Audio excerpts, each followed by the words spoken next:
دیکھتی آنکھوں کو اور سنتے کانوں کو۔ السلام علیکم۔ بسم اللہ الرحمن الرحیم۔ کلمہ طیبہ کے دو حصے ہیں، لا الہ الا اللہ اور محمد رسول اللہ۔ دونوں میں 12 حرف ہیں اور یہ سب حروف نقطوں کے بغیر ہیں۔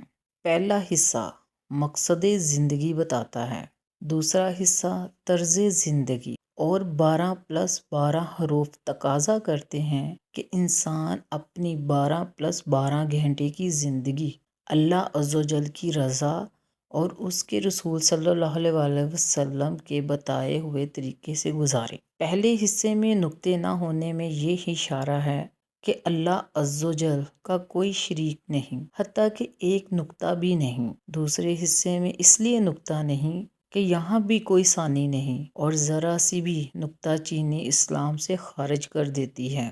دنیا کا سب سے خوبصورت جملہ جسے بغیر ہونٹ ہلائے ادا کیا جا سکتا ہے وہ ہے لا الہ الا اللہ۔